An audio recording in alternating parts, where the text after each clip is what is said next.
আসসালামু আলাইকুম। কেমন আছেন সবাই? আশা করি উপর আল্লাহ তাআলার অশেষ রহমতে সবাই ভালো আছেন, সুস্থ আছেন। আলহামদুলিল্লাহ আমিও ভালো আছি, সুস্থ আছি। কাছে দূরে, দেশ বা দেশের বাইরে যে যেখানে বসে প্রতিনিয়ত কৃষি খামার ও প্রাকৃতিক দৃশ্য চ্যানেলের ভিডিওগুলো দেখে থাকেন তাদের সবাইকে জানাই আন্তরিক শুভেচ্ছা এবং আমার চ্যানেলটিকে যারা সাবস্ক্রাইব করেছেন তাদের জন্য বলি অসংখ্য ধন্যবাদ।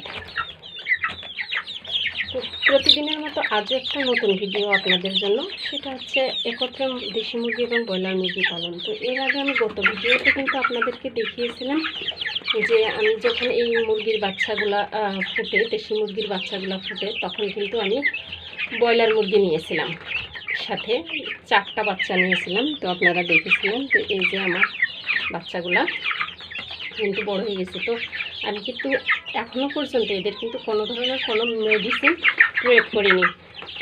যখন আমি এদেরকে নিয়েছিলাম তখন কিন্তু আমি জাস্ট শুধু লেবু এবং চিনির পানিটা এদেরকে কিন্তু আমি দিয়েছিলাম। লেবু এবং চিনির পানি 3 দিন দিয়েছিলাম। বাচ্চা ফোটার ঠিক 24 ঘন্টা পর দিয়েছিলাম আমি। এ বিষয়ে আপনারা আমার পূর্বের ভিডিওগুলো দেখলে বুঝতে পারবেন। তো এখন যেহেতু এদের বয়স 23 দিন হয়ে যাচ্ছে, তো আমি চাচ্ছি যে এদের আমি কিছু ওষুধ দিতে চাচ্ছি। সেই ওষুধটা আপনাদের সাথে শেয়ার করতে চাচ্ছি। প্রতিটা জিনিসেরই কিন্তু শরীরের ভালো মন্দ থেকে থাকে। মানুষের যেমন শরীরে ভালো মন্দ থাকে, তেমন ঠিক পশু পাখির ক্ষেত্রেও কিন্তু তাই। তো এই যে এটা কিন্তু ব্রয়লার মুরগি না, এটা কিন্তু দেশি মুরগির বাচ্চা। তারপরেও মাশাল্লাহ এত সুন্দর আছে, এত সুস্থ আছে, সেটা হয়তো দেখলেই বুঝতে পারতেছেন যে কয়েকদিনের বাচ্চা এতটা সুস্থ, হেলদি। এবং আমি যে এদেরকে কোনো ওষুধ দিইনি, তারপরেও আল্লাহ সুস্থ রেখেছে। তো যাই হোক, এখন আমি এদেরকে ট্রিটমেন্ট করাবো এই কারণের জন্য যে আমাদের এখানে চারিদিকেই কিন্তু হাঁস মুরগির কিন্তু অসুখ দেখা দিয়েছে। সে কারণের জন্যই আমি সুস্থ অবস্থাতে এদেরকে একটা ট্রিটমেন্ট করাবো, যাতে পরবর্তীতে মুরগিগুলো আমার সুস্থ থাকে, নিরাপদ থাকে। তো আমি যে মেডিসিনটা দিয়ে মুরগিগুলাকে ট্রিটমেন্ট করাতে চাচ্ছি, সেটা হচ্ছে সেই মেডিসিনটা যে আমার হাতে একমি গ্রুপের একটা মেডিসিন এটা। আর এই মেডিসিনটার নাম হচ্ছে অ্যামোক্সিসিলিন সিভি ভেট। তো এটা আপনারা যে কোনো ভেটেরিনারির দোকানেই পাবেন। তো ভেটেরিনারির দোকানে এটা যোগাযোগ করলে পাওয়া যাবে। আর এই মেডিসিনটার যে গুণাগুণ, এটা হচ্ছে আপনার অনেকটা গুণাগুণ আছে। আর এটা সুস্থ এবং অসুস্থ দুইটা অবস্থাতেই ট্রিটমেন্ট দেওয়া যায়। তো আমি যেহেতু সুস্থ অবস্থাতে এক রকমের চিকিৎসা আর অসুস্থ অবস্থাতে আর এক রকমের চিকিৎসা, তো মেডিসিন এখানে কিন্তু দেওয়ার ধরনটাও কিন্তু 2 ধরনের। তো আমি সেটা আপনাদের সাথে শেয়ার করব যে মেডিসিনটা সুস্থ অবস্থাতে আপনারা কিভাবে দিবেন এবং অসুস্থ অবস্থাতে মেডিসিনটা আপনারা কিভাবে দিবেন। তো এই মেডিসিনটার যে কার্যকারিতা এবং এটা কিন্তু বাচ্চা ব্রুডিংয়ের ক্ষেত্রেও কিন্তু এই মেডিসিনটা প্রয়োগ করে থাকে। তো আপনারা হয়তো দেখেছেন যে আমি বাচ্চা ব্রুডিংয়ের সময় কিন্তু কোনো ধরনের কোনো ওষুধ দিইনি। তো এটা আমার পূর্বের যে ভিডিও আছে সেগুলো দেখলে বুঝতে পারবেন যে ব্রুডিংয়ের সময় আমি কেন ওষুধগুলো লাগেনি, আমার কেন প্রয়োগ করিনি। তো এখন আমি এই ওষুধটা দিয়ে রাখবো যে এই কারণের জন্যই, বাচ্চাগুলো যেহেতু এখন একটু বড় হয়েছে আর সাথে ব্রয়লার মুরগিরও আছে। এখন যদি না আল্লাহ না করুক সুস্থ আছে, তারপরে সুস্থ থাক সেই কামনাই করি। কিন্তু যদি কখনো অসুস্থ না হয়, সেই কারণের জন্য আমি এই ট্রিটমেন্টটা দিব। তো এই ওষুধটা যে কার্যকারিতা আপনারা যে যে ক্ষেত্রে প্রয়োগ করতে পারেন, এই ওষুধটা কিন্তু আপনার যে ঝিম ধরে থাকা, পাখা ঝুলে যাওয়া বা জ্বর আসা, ঠান্ডা লাগা, চুনে পায়খানা করা বা সবুজ পায়খানা করা, এই ধরনের লক্ষণগুলো হলে কিন্তু আপনারা এই ওষুধটা প্রয়োগ করতে পারেন। এবং যদি এ ধরনের কোনো লক্ষণ নাও থাকে, তবুও আপনারা এই মেডিসিনটা প্রয়োগ করতে পারেন। কিন্তু সেক্ষেত্রে মেডিসিনের মাত্রা কিভাবে দিতে হবে সেটা আমি জানাবো। তো অসুস্থ অবস্থাতে যেটা করতে হবে সেটা হচ্ছে আপনার, আর এছাড়াও যে এই মেডিসিনটাতে যে কাজটা করে থাকে সেটা হচ্ছে, যেমন আপনার হচ্ছে ফাউল ফক্স,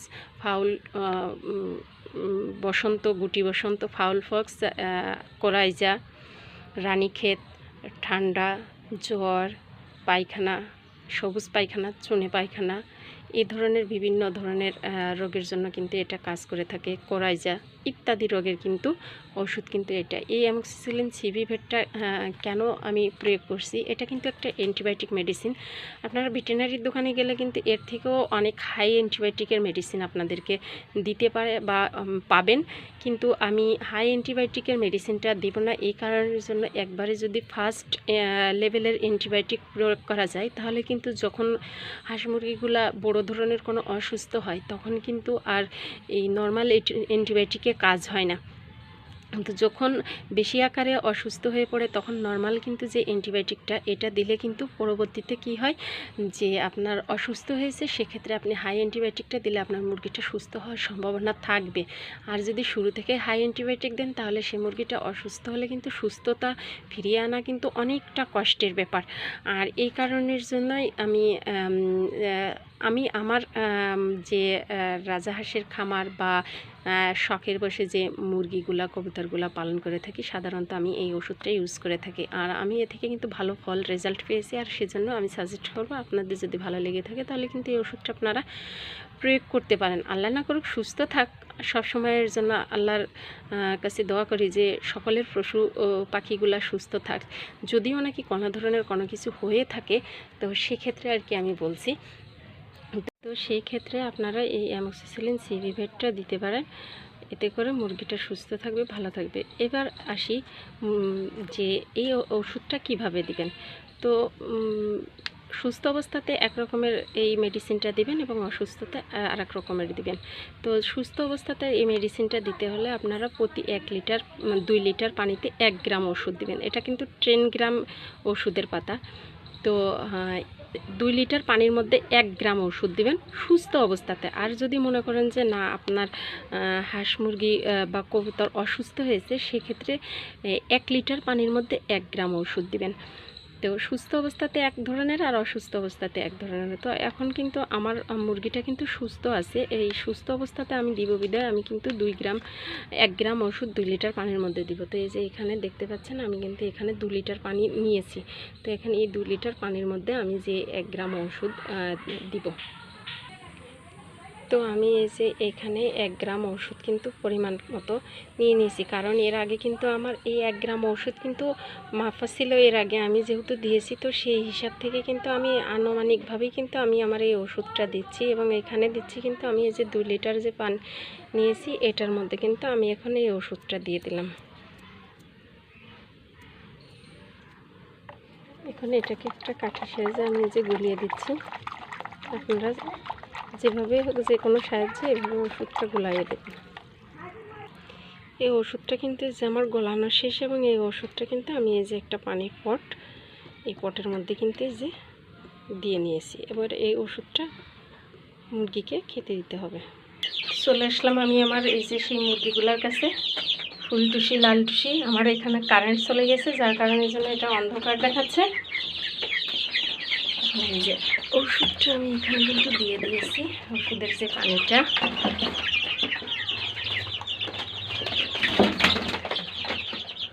কত সুন্দরভাবে ওষুধের পানিটা কিন্তু এখন ওরা কিন্তু খেয়ে নিচ্ছে, কারণ এদের কিন্তু পানি খাওয়ার অভ্যাস আছে। তো যারা দেশি মুরগির ক্ষেত্রে প্রয়োগ করবেন, অনেকের আছে যে দেশি মুরগি ছেড়ে পালন করেন, খোলামেলা পরিবেশে পালন করেন। এখানে প্রশ্ন আসতে পারে যে তারা কিভাবে দিবেন। তো যাদের মুরগিগুলাতে পানি খায় না, এইভাবে পটে পানি খাওয়ার অভ্যাস নাই, সেক্ষেত্রে দেখা যাচ্ছে যারা ছেড়ে দিয়ে পালন করেন, এনারা যদি কখনো দেখা যাচ্ছে যে পানি দিয়ে রাখলেন এইভাবে, কিন্তু ওরা বাইরে খোলামেলা অন্য কোথাও গিয়ে পানি খেয়ে নিচ্ছে, তাহলে কিন্তু সেক্ষেত্রে কিন্তু পানিটা খাবে না, ওষুধটা নষ্ট হবে।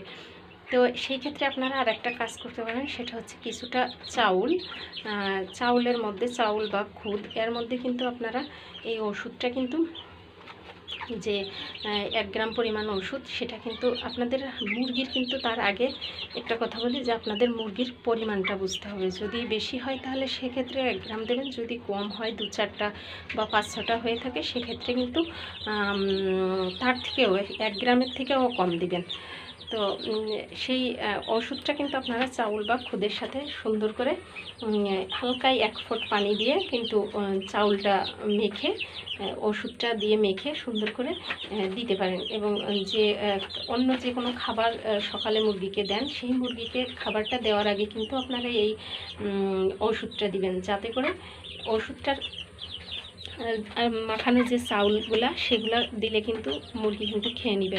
অন্য খাবার দিয়ে যদি পেট ভর্তি থাকে তাহলে সেক্ষেত্রে কিন্তু ওই ওষুধওয়ালা চাউলটা খাবে না, যেহেতু একটু তিতো লাগবে, খেতে চাবে না। তো আশা করি আপনাদেরকে সকলকে বোঝাতে পারছি। যদি বোঝানোর মধ্যে যদি কোনো ভুল ত্রুটি হয়ে থাকে তাহলে অবশ্যই ক্ষমা দৃষ্টিতে দেখবেন, এবং আমার চ্যানেলটা ভালো লেগে থাকলে সাবস্ক্রাইব করে বেল আইকনটি বাজিয়ে দেবেন, নিত্য নতুন ভিডিও যাতে সবার আগে পেতে পারেন সেই জন্য ছোট্ট একটা লাইক দেবেন। দেখা হবে অন্য কোনো ভিডিওতে। সে পর্যন্ত সবাই ভালো থাকবেন, সুস্থ থাকবেন।